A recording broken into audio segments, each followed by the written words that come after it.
Hello, my name is Natasha and I'm exploring Streamyard today. So I haven't even got an account and I'm going to go through the whole process. So I'm going to get started. I'm going to enter my email.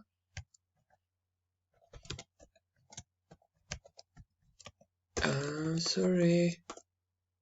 When you're trying to type into... Okay, luckily Google knows what I don't. And then I get login code. It says no password. Interesting. Let's see where this leads. I would suppose this means I got the login code straight into my inbox. Yeah, I got the login code through my inbox. I've copied it and now I'll be logging in.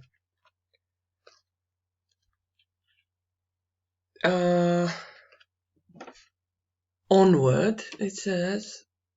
I have to say I don't know what lies ahead. This is definitely different from other platforms that we've explored, or at least it appears to be different. So let's see where it takes me.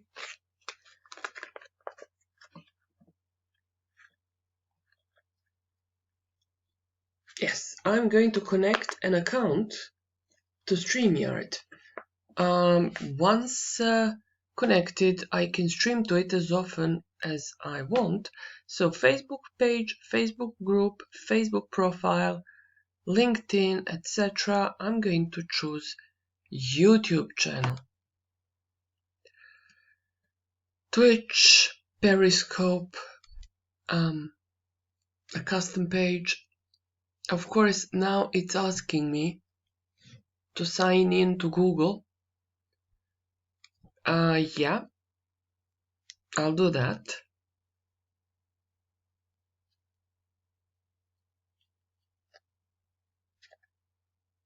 Okay, I've allowed Streamyard to connect to Google, and now I can create a broadcast. Of course, I am going to try record only.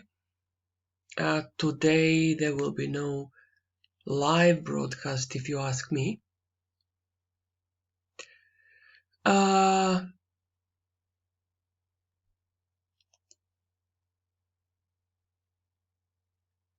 Wait a second. Testing the platform.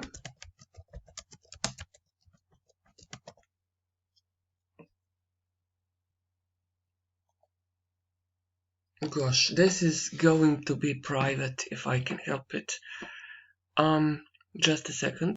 Okay, I've chosen private. I just have to pause the recording every now and then because my computer tends to slow down. I can, if I wish, schedule for later, and here is the scheduled time.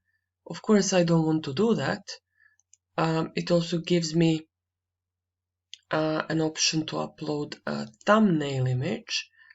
I'm going to create my broadcast. You know it is private, so it will be available. Up to 6 people can join a Streamyard broadcast. So I can get up to 6 people inside, but I can have as many people outside as I wish.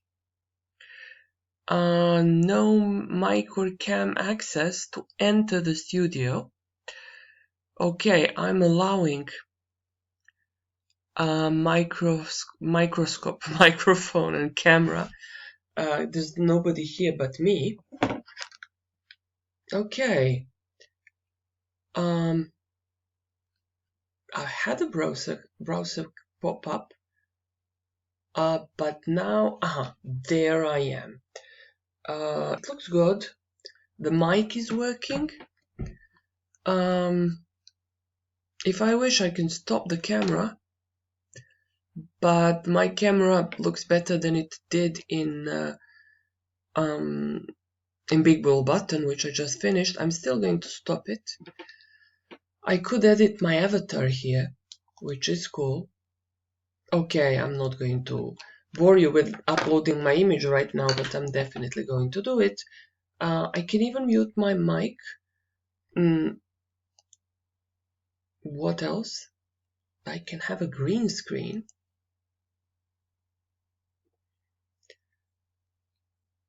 No. Okay, not now. It says it uses a little bit more.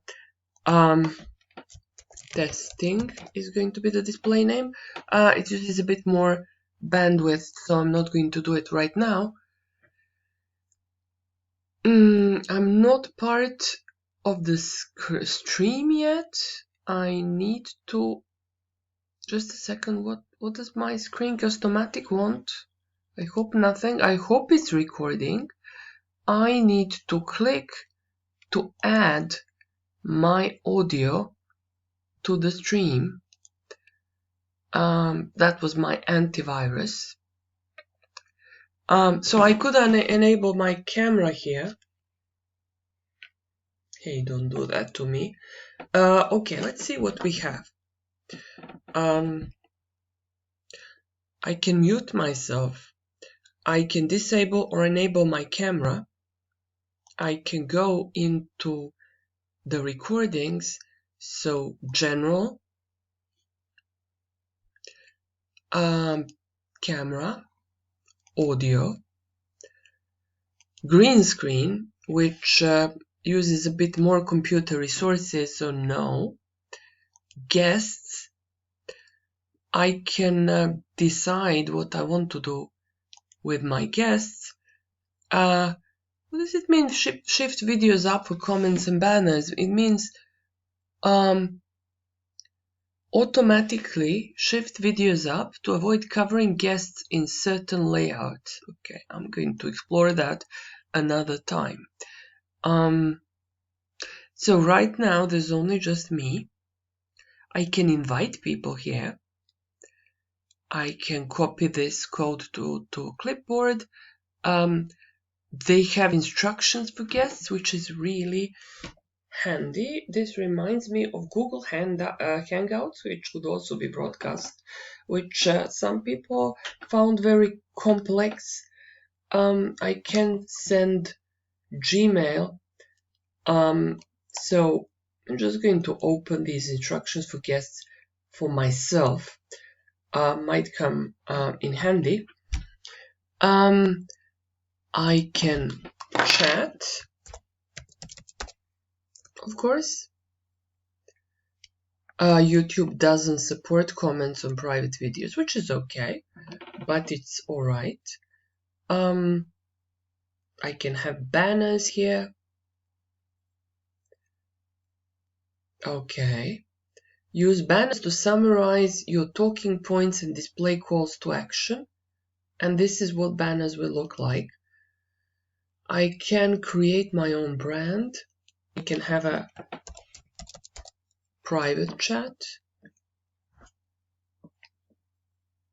where I'm privately chatting to my guests, but the chat is not appearing under the video. And since my video is private, this is the only thing that YouTube will allow. I'm back to settings. I can go live here, which I might try just for a second at the end. But before that, I want to try sharing my screen. What does it say? Screen sharing is easiest with 2 monitors. Why? Screen sharing works best on a good computer. My computer is so-so. Some screens let you share audio. Look for the share audio checkbox on the next window. Sharing audio from a Chrome tab works best. That's good. Share screen. Chrome has a bug that can cause screen sharing to crash on Windows 10. It happens. So I might want to use Firefox. It's interesting. Alright. So, once again, my entire screen, there is share audio, which is really important for language teachers. I'm not going to click it now, but actually, why not? and then I go to application window. So it can be, it could be a Chrome tab, for example. I could share guest instructions, which are right there in the corner, or I can have application window, but it doesn't see my presentation. Interesting. So I think I'll go with Chrome tab now. It doesn't have, as far as I'm concerned, it never needs to share my application window. I can always upload my presentation. So there it is. Now you can see the guest instructions. So this is really good if you are recording. It's found my presentation. If you're recording a tutorial, let's try one more time. Share screen.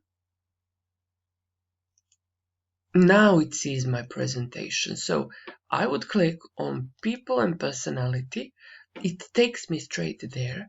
I would click on slideshow, present. I've done it 1,000 times on 1,000 platforms. So I think you can trust me that I can do it. One last thing. I'm going to go live just to see what happens.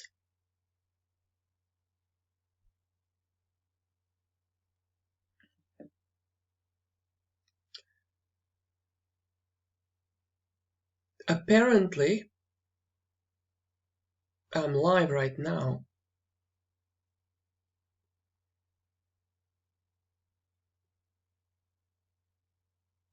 Sorry, my Screencast-O-Matic is misbehaving again.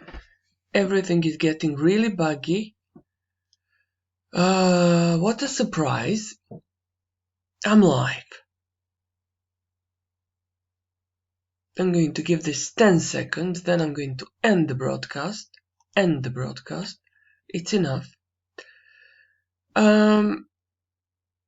Look, this is really... It went good. Not today. The broadcast has ended. Return to dashboard. I think it's kicked me out.